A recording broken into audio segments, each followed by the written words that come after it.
할렐루야. 11월 24일 수요일 가정에서 함께하는 새벽 예배에 오신 여러분을 축복합니다. 우리 함께 찬송가 380장 나의 생명 되신 주 함께 찬양하시면서 새벽 예배를 시작하겠습니다.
세상 살아갈 때 주를 더욱 사랑합니다. 밝고 빛난 천국에 나의 영혼 들어가겠네. 날마다 주를 찬송하겠네. 주의 사랑 줄로서 나를 굳게 잡아매소서.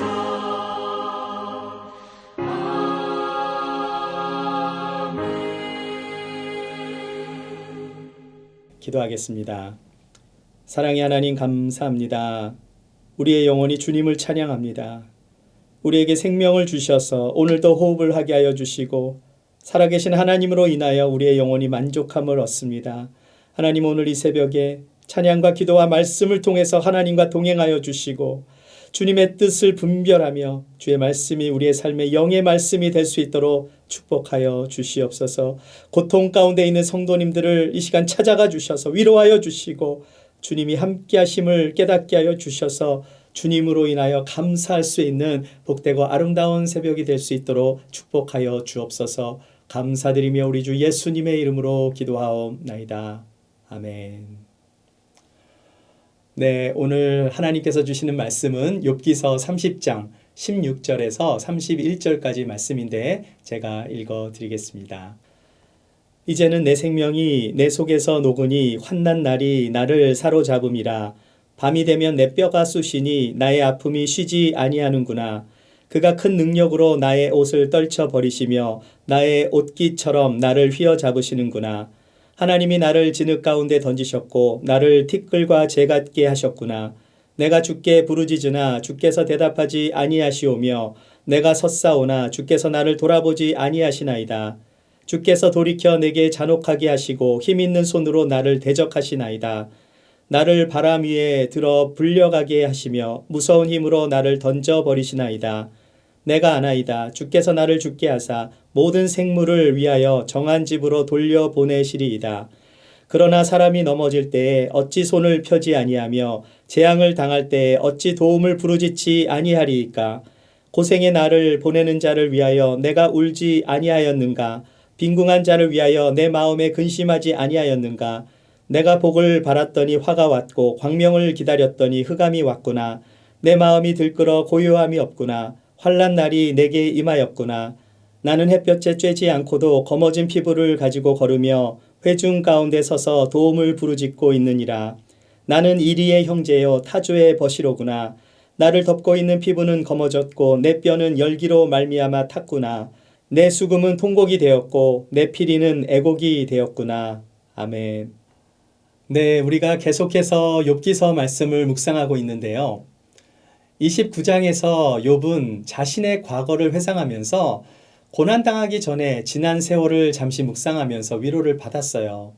자, 그런데 이제 다시 현실로 돌아와 보니 극심한 재앙과 고통에 직면하면서 세상적으로 보면 정말 보잘것없고 하찮은 사람들에게조차 조롱과 멸시를 당하고 있는 자신의 상황을 한탄하는 내용이 어제 본문인 1절에서 15절까지의 말씀이었고요. 오늘 본문은 또다시 고통을 당하고 있는 자신의 상황을 어떻게 표현합니까? 이제는 이라고 표현을 하면서 말하고 있는 거예요. 30장에서 이제는 이라는 단어가 3번이나 나옵니다. 그래서 1절에도 보면 그러나 이제는 이라고 말했잖아요. 왜냐하면 과거에는 누구에게나 존경받을 만했고요. 누구에게나 자랑할 만했고 또 누구에게나 인정을 받았었는데 이제는 무엇입니까? 사람들이 자기를 비웃고 있는 거죠. 그래서 9절에도 보면 이제는 그들이 나를 노래로 조롱하고 있다라고 말을 하고 있습니다. 그리고 오늘 본문의 시작인 16절을 보셔도 이제는 무엇입니까? 이제는 내 생명이 내 속에서 녹고 있다라고 말을 시작하면서 자신이 지금 살아는 있지만 마치 죽음을 경험하고 있는 듯한 그 욥의 극심한 고통을 우리가 보고 있는 것입니다. 내일이 추수감사절인데 오늘 본문 말씀이 감사에 관한 말씀이라면 얼마나 좋겠습니까? 그렇다면 제가 정말 힘있게 감사합시다. 감사에 대한 이야기를 기쁨으로 전할 수 있을 텐데 오늘 본문은요. 욥기서 중에서도 가장 힘들고 어려운 내용을 담고 있는 말씀이기 때문에 전하는 저의 마음도 무거운 것이 사실이에요. 자, 그런데 이것이 바로 우리의 인생인 것입니다. 우리의 인생도 돌아보면 과거에는 잘 나갔을 때가 있었잖아요. 욥도 과거에는 가진 것이 많았고 또 사람들에게 많은 것을 베풀어 줄 수 있었고요. 모든 사람들이 자기를 축복하며 칭송했던 그런 지난 날들이 있었어요. 그 중에서도 가장 기쁘고 감사했던 것이 무엇이었겠습니까? 그것은 하나님이 자신을 보호해 주시고 하나님이 나와 함께하고 있다라는 그런 거였잖아요. 욥을 보면 하나님이 살아계심을 사람들이 보게 되는 거죠.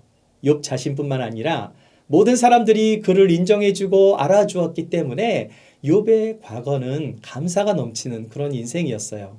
그런데 지금 상황은 어떻습니까? 현재 욥을 가장 힘들게 만드는 것이 무엇입니까? 지금 욥에게 가장 큰 고통은 무엇일까요? 지금 욥에게 있어서 가족, 부, 명예, 건강 이 모든 것을 잃어버린 것도 큰 고통이지만 그것이 가장 큰 고통은 아니었어요. 오늘 본문을 보시면은요. 욥이 느끼고 있는 가장 큰 고통은 하나님이 함께하지 않으신다라는 것 때문에 그는 가장 큰 고통을 받고 있었던 것입니다. 욥은 믿음의 사람이잖아요. 믿음의 사람에게 있어서 가장 큰 고통이 무엇이겠습니까? 그것은 하나님이 느껴지지 않을 때인 것입니다. 그런데 많은 경우에 하나님이 느껴지고 하나님이 함께 하시고 하나님의 사랑이 경험이 되는 때가 언제입니까? 그것은 욥이 경험한 것과 같이 욥이 고난을 당하기 전에 그 과거의 상황일 수 있는 거예요. 감사라는 것은 환경이 좋을 때 자연스럽게 나오는 반응 아니겠습니까? 그러나 고난 속에서도 하나님께 감사할 수 있는 분이 계시다면 그것은 우리의 힘으로 하는 것이 아닌 거죠. 고난 가운데 진정으로 감사할 수 있다면 그것은 여러분 안에 계신 성령께서 감사할 수 있는 마음을 주신 줄 믿습니다. 특별히 오늘도 고난 가운데 어려움 가운데 계신 분들이 계시다면 오늘 본문의 말씀이 고통의 본문이 아니라 하나님의 소망의 메시지가 될 수 있기를 축복합니다. 저는 어릴 때 단 것을 굉장히 좋아했어요. 지금도 단 것을 좋아합니다. 최근에 오징어 게임이 전 세계에 히트를 치면서 한국의 고전 불량식품이죠. 달고나. 그 달고나가 지금 전 세계 가운데 유행하고 있잖아요. 저도 집에서 이제 뽑기를 만들어 보았는데 제 아내가 되게 좋아해요. 오랜만에 저도 먹어보니까 아주 맛도 달고 좋은데 네, 몸에는 아주 좋지 않습니다. 뭐 설탕 덩어리가 몸에 좋을 리는 없겠죠. 아무튼 제가 어릴 때 뭐 달고나, 사탕, 뭐 초콜릿, 콜라, 아이스크림 뭐 등등 뭐 단 것을 굉장히 좋아했었는데 어느 날 이가 다 썩어버린 거예요. 예, 저는 치통이 그렇게 아프다라는 것을 처음 알았습니다. 치통이 너무 심하면 두통이 오고 온몸이 다 아픈 것 같이 느껴지는데요. 진통제를 먹어도 듣지 않고 밤에 너무 아파서 잠을 정말 밤잠을 한 잠도 자지 못했던 그런 기억이 나요. 자, 그런데 지금 욥이 당하고 있는 고통은요. 치통에 비교할 수 없는 정말 뼈를 깎는 듯한 그런 고통이라고 말하고 있습니다. 17절을 보세요. 밤이 되면 내 뼈가 쑤시니 나의 아픔이 쉬지 아니하는구나. 아픔이 쉬지 않는데요. 뼈가 쑤시면서. 그래서 16절에서 뭐라 그랬죠? 내 생명이 내 속에서 녹는 것 같은 아픔을 겪고 있다고 말했는데 17절에서 뼈를 깎는 듯한 밤이 되면 뼈를 깎는 듯한 아픔 속에서 깊은 잠을 잘 수조차 없는 그러한 고통의 나날을 욥이 보내고 있는 것입니다. 자, 그렇게 극심한 고통을 당하고 있는 욥은요. 19절에서 하나님이 나를 진흙 가운데 던지셨고 나를 티끌과 재에 같게 하셨구나라고 탄식을 해요. 자, 그런데 그보다 더 큰 고통은 무엇입니까? 그것은 바로 하나님과의 단절이라는 고통이었어요. 20절을 보십시오. 내가 주께 부르짖으나 주께서 대답하지 아니하시오며 내가 섰사오나 주께서 나를 돌아보지 아니하시나이다. 욥이 지금 당하고 있는 모든 육체적인 고통은 모두 인간의 한계를 초월하는 극심한 것이었지만 그보다 더욱 그를 고통스럽게 한 것은 자신을 향한 하나님의 침묵이었던 것입니다. 고난 가운데 있는 욥이 그 상황을 벗어나고자 취할 수 있는 유일한 방법은 하나님께 자신의 문제를 간구하는 것이었잖아요. 하나님만이 그의 유일한 도움이었기 때문에 하나님께 기도하고 호소하기를 여러 번 거듭했지만 그러나 욥의 간구에 하나님은 침묵하셨어요. 고통 속에서 드려진 기도가 응답받지 못한다는 것은 신앙인에게는 괴로움 이상이 되는 것입니다. 왜냐하면 하나님의 침묵은 곧 하나님으로부터 버림을 받았다는 것을 의미하기 때문이에요. 만일 우리가 기도를 해도 정말 하나님께서 응답을 안 해주신다면 기도하고 싶겠습니까? 저 같아도 기도하지 않을 것 같아요. 만일 기도해도 응답이 없다면 오늘부터 새벽 예배를 없애야죠. 자, 그런데 하나님은 결코 자기 백성의 기도를 외면하시는 분이 아니시라는 거죠. 다만 하나님의 뜻과 하나님의 때가 있기 때문에 우리가 기대하는 기대와 하나님이 응답해 주시는 그 시간에는 차이가 있는 것뿐입니다. 우리가 신앙생활을 하다 보면 기도해도 응답이 없다고 생각할 때 하나님은 정말 살아계시는가? 하나님이 계시다면 왜 이런 팬데믹 상황이 빨리 종결되지 않고 오래가는 것인가 반문할 수 있어요. 그러나 기도는 나의 뜻이 하나님께 상달되어 내가 원하는 것이 이루어져야만 응답이 되는 것은 아닙니다. 기도는 나의 뜻이 하나님께 관철이 되는 것으로만 생각할 때가 있지만 기도는 하나님의 뜻이 내 안에서 관철되는 것입니다. 왜냐하면 우리가 하나님과 깊은 교제를 하게 되면 하나님께서 우리의 기도의 방향을 정해 주시기 때문이에요. 한국에 사는 저의 형에게 자녀가 둘이 있는데 좀 오래전의 일이에요. 형의 둘째 딸이 이제 8살이 되었을 때 하루는 저희 어머니에게 와서는 할머니 하면서 하나님이 자기 기도를 들어주지 않는다고 막 엉엉 울더랍니다. 그래서 왜 우니? 할머니가 이제 물어보니까 내가 매일매일 기도를 하는데 하나님이 자기 소원을 안 들어주신다라고 하나님은 안 계시다고 막 울어댔다라고 해요. 자, 그러자 제 어머니께서 손녀딸에게 아니야. 하나님은 너의 기도를 꼭 들어주실 거야. 그러자 손녀딸은요. 아니야. 아무리 하나님이라고 해도 내 소원은 절대로 못 들어주셔 하면서 더 펑펑 울었다고 해요. 그래? 그럼 네가 원하는 것이 뭔데? 할머니가 물어보자 그것은요. 디즈니 만화에 나오는 요술방망이였어요. 할머니가 이제 너무 기가 막혀 했지만 손녀딸의 손을 꼭 잡아주시면서 이야기를 해주셨대요. 그래도 기도는 꼭 들어지는 것이란다. 계속 기도를 하거라. 만일 네가 원하는 것이 이 세상 어디에도 없는 것이라면 기도하면서 그 갖고 싶은 마음이 조금씩 없어져 가는 것. 그래서 나중에는 갖고 싶은 마음이 나도 모르게 완전히 없어져 버리는 것. 그것이 바로 기도의 응답이란다. 이렇게 말씀하시고 손녀딸과 함께 울어주셨다고 해요. 네, 저는 이것이 하나님의 마음이라고 생각합니다. 손녀딸의 마음을 위로하기 위해서 울어주는 할머니의 마음이 바로 하나님의 마음이 아니었을까요? 욥의 기도에 침묵하시는 하나님의 마음은 욥보다 더 아프셨을 것입니다. 하나님은 겟세마네에서 기도하시는 예수님의 기도에 침묵하셨어요.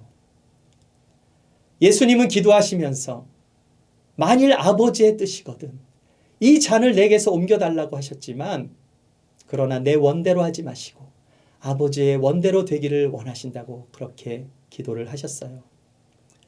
하나님께서 어떻게 하셨습니까? 하나님은 예수님의 기도에 응답하지 않으신 것 같지만 사실은 응답하신 거죠. 그런데 그 응답은요. 예수님 안에서 하나님의 뜻이 이루어지는 응답이었어요. 그 응답으로 인해서 예수님이 십자가에서 죽으셔야 했고 예수님의 죽으심으로 하나님은 저와 여러분을 살리신 것입니다. 여러분 고난 가운데 계십니까? 예수님의 십자가를 묵상하십시오. 자기 아들을 내어주시기까지 하신 그 하나님의 사랑, 그 하나님께서 우리에게 고난을 허락하셨다면 거기에는 하나님의 뜻이 있음을 믿어야 하지 않겠습니까?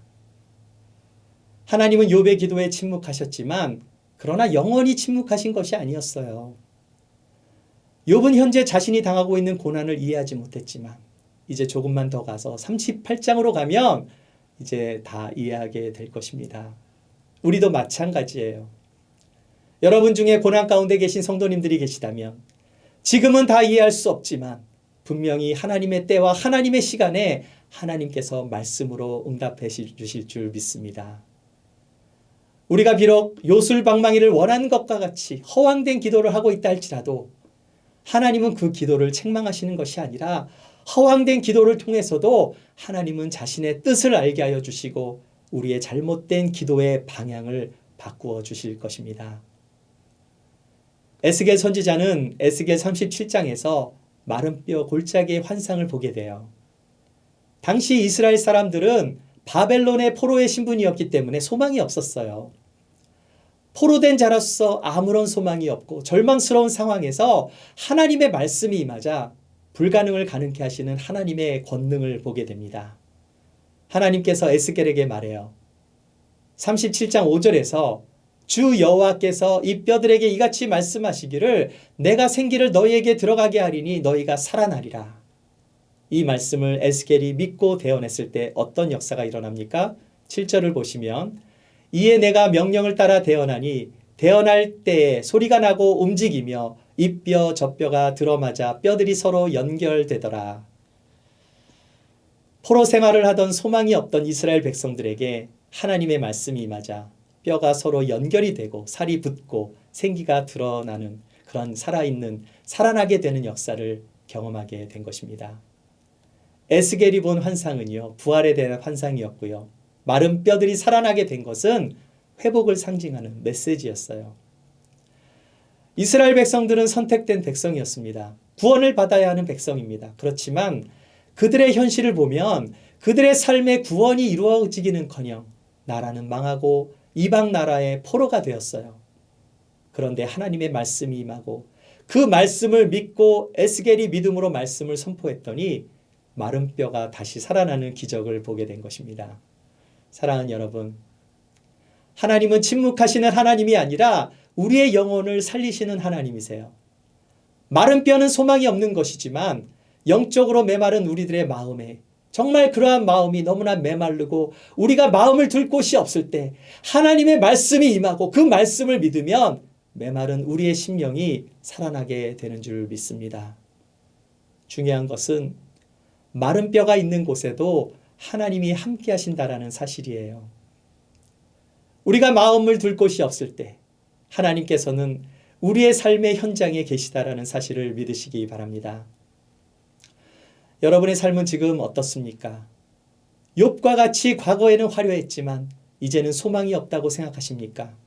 그러나 하나님은 지금도 우리와 함께 하셔서 욥이 당하고 있는 고난 가운데에서도 비록 마른 뼈와 같은 어려운 환경이 찾아온다 할지라도 우리는 우리의 기도에 응답하실 하나님을 신뢰하며 주님의 뜻이 이루어지기를 간구해야 할 줄 믿습니다. 의인의 간구는 역사하는 힘이 많은 거예요. 사랑하는 성도 여러분, 하나님은 우리를 기다리세요. 기도 제목이 있으십니까? 그렇다면 지체하지 마시고 하나님께로 나아가십시오. 그리고 하나님을 찾으세요. 구하라 주실 것이요 찾으라 만날 것이요 문을 두드리라 열어주시리라 말씀하셨어요. 우리 가운데 감당키 어려운 고통을 겪으시는 분이 계십니까? 하나님이 나를 잊으시고 하나님이 나를 버리신 것처럼 생각되는 분이 계십니까? 고통 속에서 부르짖는 신음소리를 하나님이 듣지 않으시는 것처럼 여겨지십니까? 우리가 절망 가운데 있을 때 바로 그때가 하나님이 가까이 계시는 때입니다. 그때가 하나님을 찾을 때예요. 그때가 하나님께서 응답하실 때인 줄 믿습니다. 오늘도 하나님의 약속의 말씀을 믿고 신뢰하며 나아가는 자에게 하나님은 반드시 역사해 주실 거예요. 오늘 이 새벽에 하나님의 뜻이 여러분의 기도에 응답될 것을 믿으며 하나님께 감사함으로 나아가시는 저와 여러분이 되시기를 주님의 이름으로 축원합니다. 기도하겠습니다. 사랑의 하나님, 이 시간 기도합니다. 고통 가운데 계신 성도님들 이 시간 찾아가 주셔서 하나님의 말씀으로 일어서게 하여 주시고 주님의 음성을 들으며 우리의 영혼이 소생되는 역사를 보게 하여 주시옵소서. 욥이 뼈를 깎는 듯한 고통을 당하였지만 하나님은 마른 뼈에 생기를 부어주시는 하나님임을 믿습니다. 오늘 수술을 받으시는 성도님이 계십니다. 하나님, 병실로 찾아가 주셔서 말씀으로 위로하여 주시고 회복되고 치유되는 역사를 경험케 하여 주시옵소서. 주님의 거룩하신 보혈로 덮어주셔서 병마가 깨끗이 나을 수 있도록 하나님 인도하여 주시옵소서. 우리가 감사할 수 없을 때 감사하게 하여 주시고 기쁨이 사라질 때 기뻐하는 우리들 되게 하여 주시옵소서. 주 안에서 기도하며 주 안에서 감사하며 주 안에서 기뻐할 수 있는 믿음의 성도들이 될 수 있도록 역사하여 주옵소서. 감사드리며 우리 주 예수님의 이름으로 기도하옵나이다. 아멘. 네, 이제 기도의 자리로 가셔서 주님의 음성을 들으시는 여러분이 되십시오.